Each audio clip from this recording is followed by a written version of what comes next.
La Semana Santa es uno de los momentos en que se vio y se ve claramente el combate entre el maligno y Dios, en especial desde el Jueves Santo en adelante. Hace 20 siglos pareció que el demonio se iba a salir con la suya con la crucifixión de Jesús, pero el accionar de Dios tiene esos misterios. Usa el mal para obtener un bien mayor. Y en nuestro tiempo el demonio ataca especialmente más en estas fechas, tratando de desviar a los fieles y frustrarlos.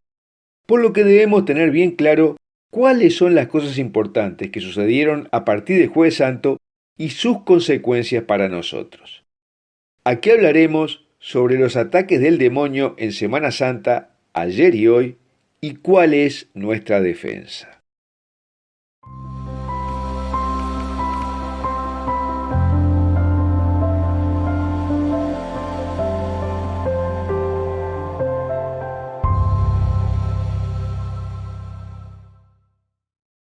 Antes de comenzar te recuerdo que en la descripción de este video encontrarás los links al texto de lo que hablamos aquí, a nuestro canal de Telegram y a la newsletter de Foro de la Virgen María. Y te recomendamos suscribirte a este canal de YouTube haciendo clic en la campanita que dice todas, le des un me gusta a este video y lo compartas con tus amigos, porque ofrecemos materiales exclusivos y de alta calidad que no podrás encontrar en otro lado. Ahora, si Satanás lleva un calendario, es de suponer que los días que recuerdan la muerte y resurrección de Jesús sean dos de sus días menos favoritos. Pero eso no quiere decir que se tome el fin de semana libre todos los años para sentarse e imaginar lo que podría haber sido o llorar desconsoladamente.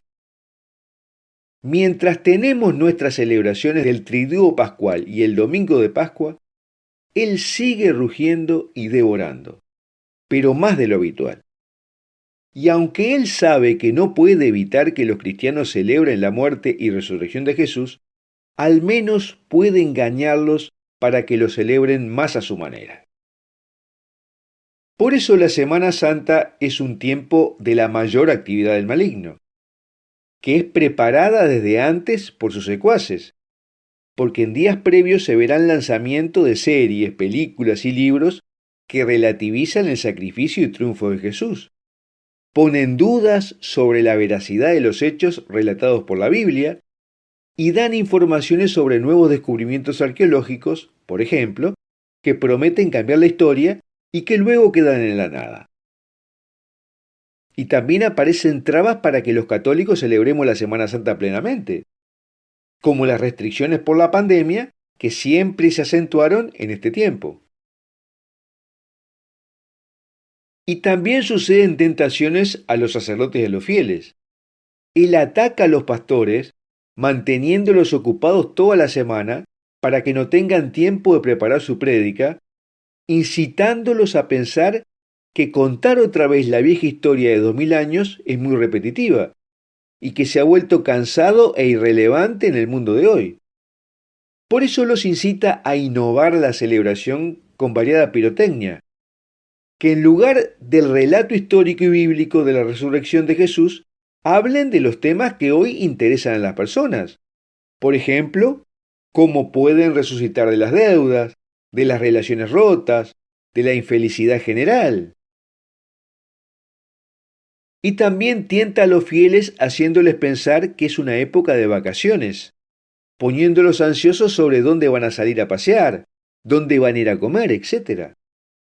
Que estén más preocupados por los huevos y los conejos de Pascua en lugar de lo que sucedió a Jesús y las consecuencias para nuestra vida. Durante la pasión de Cristo, hoy y ayer, alrededor de Jesús en la cruz, hubo un enemigo feroz y formidable, invisible, cuya presencia se hace sentir por todas partes con un odio más allá de la medida del hombre. Por eso en Semana Santa debemos reforzar nuestra vigilancia, porque durante todo el año el demonio tiene que pedirle permiso a Dios para tentarnos y atacarnos, mientras que en Semana Santa Dios le da vía libre para conocer lo que hay en el corazón de las personas, de las convicciones de cada hombre y mujer sobre su fidelidad a Dios. Por eso hay más ataques que en el resto del año, para que los cristianos venzamos la tibieza espiritual, nuestras pasiones desordenadas, y para tomar el control de nuestras vidas. El maligno actúa directamente atacando las celebraciones de Semana Santa dentro de las mismas iglesias. El exorcista Stephen Rossetti cuenta un caso que ocurrió en Semana Santa del 2021. El Jueves Santo, cuando un sacerdote iniciaba el triduo pascual, inesperadamente las luces de la iglesia comenzaron a parpadear. Se volvieron anormalmente brillantes y luego muy tenues, a pesar de que los controles no tenían reóstato. Y luego las luces destellaron, se desvanecieron y la iglesia quedó completamente a oscuras. Sin embargo, el sacerdote, imperturbable, dirigió una hermosa celebración a la luz de las velas. Y más tarde, una mujer espiritualmente dotada, presente en la celebración, le confió: uno de los secuaces de Satanás entró en la iglesia e invocó la ayuda de los demonios para interrumpir la misa.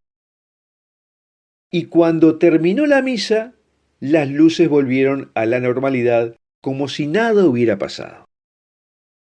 Y en una iglesia cercana, 2 días después en la vigilia pascual, cuando llegó el momento de cantar en gloria, el órgano inexplicablemente no sonaba. El sacerdote procedió con calma para conducir la Santa Misa a capela, sin instrumentos. El organista intentó durante toda la liturgia que el órgano funcionara, pero fue en vano. Y al final, él tuvo una inspiración.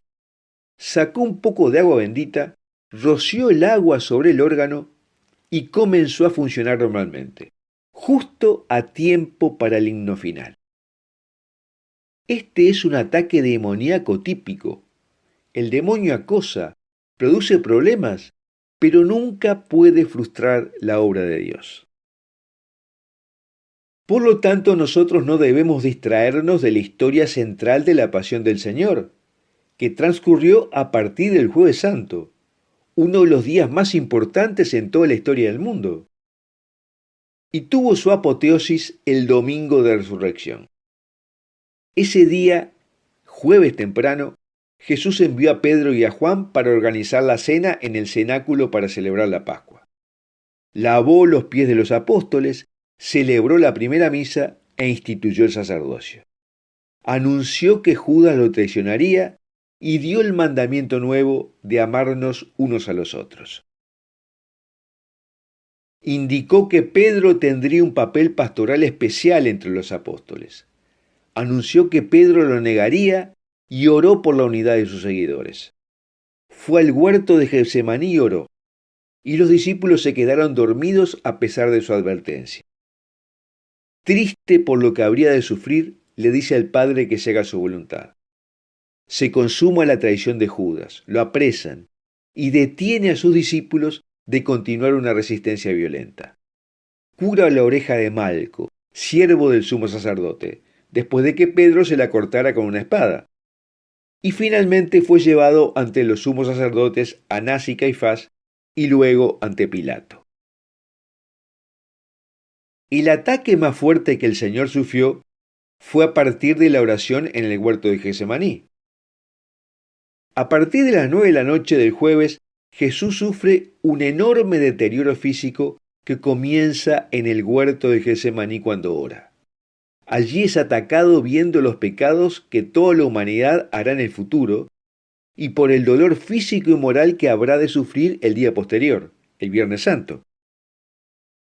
Lo vivido por Jesús antes de ser arrestado se revela en distintos escritos como una mezcla indecible de tristeza, de espanto, de tedio y de flaqueza, que lo llevó a una pena moral que llegó a tal grado de intensidad que se manifestó somáticamente mediante la liberación de sustancias químicas que provocaron una hematidrosis, o sea, sudor con sangre.